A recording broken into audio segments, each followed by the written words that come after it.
Hello good evening. अगर आप 2025 में अपनी इन्वेस्टिंग की जर्नी स्टार्ट करना चाहते हैं तो तीन चीज़ें आपके लिए सबसे ज़्यादा ज़रूरी हैं।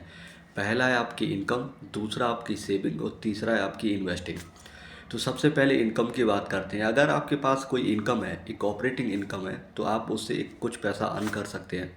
और अगर आपके पास इनकम नहीं है तो there is no place in share market, क्योंकि विदाउट ऑपरेटिंग इनकम आप शेयर मार्केट में कुछ भी नहीं कर सकते। आपकी जर्नी यहीं समाप्त हो जाएगी।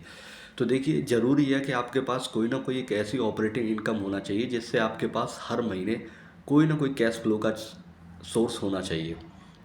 तो जब आपके पास इनकम होगी तो एक कैश फ्लो का सोर्स रहेगा। दूसरी चीज़ है आपकी सेविंग।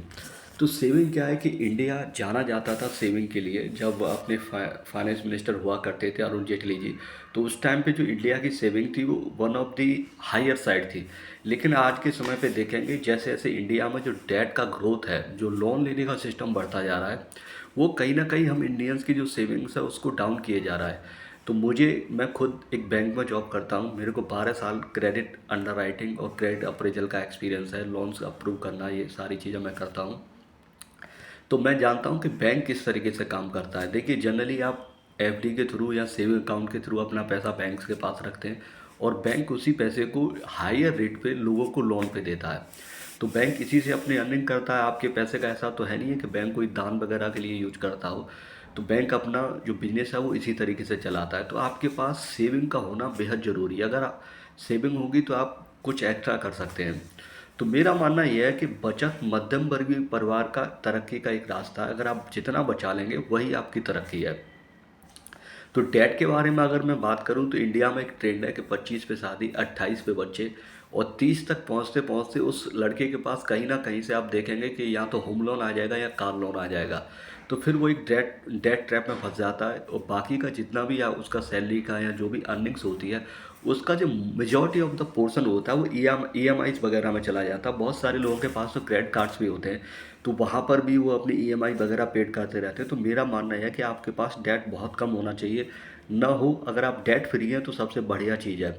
तीसरी चीज़ आती है इन्वेस्टिंग। आप जब भी अपनी इन्वेस्टिंग की जर्नी स्टार्ट करें, कोशिश करें हमेशा बड़ी कंपनियों से शुरू करें। जैसे जितने भी लार्ज कैप की कंपनियां हैं इसे अपने सेंसेक्स या शेयर मार्केट के अंदर, उनसे शुरुआत करें। तो जनरली लोग समझते क्या है कि जितने कम पैसे का शेयर है उतना ही सस्ता है। ऐसा नहीं होता।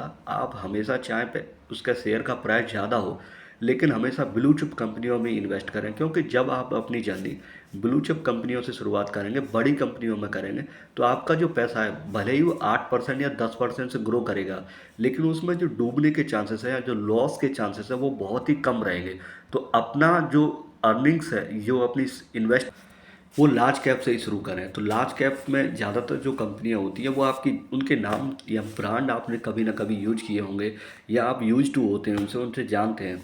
तो आपका जो पैसा गंवाने का चांस है वो बहुत ही कम रहेगा।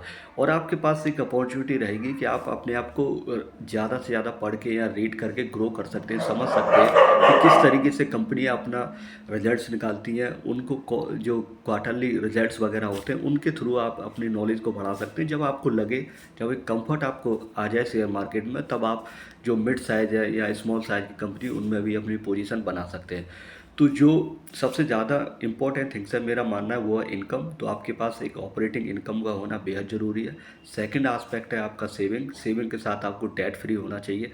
तीसरी चीज़ है आपकी इन्वेस्टिंग। तो ये तीन चीज़ें अगर आप 8-10 साल के लिए मैनेज करके चलते हैं तो आप देखेंगे आपकी जो लाइफ है या जो भी आपकी जर्नी है आपके करियर की, वो काफ़ी लोगों से डिफरेंट होगी।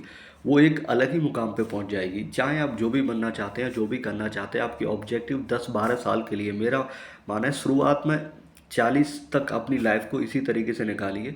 तो जो आप गोल अपनी फ्यूचर में हासिल करना चाहते हैं वो आप ज़रूर करेंगे।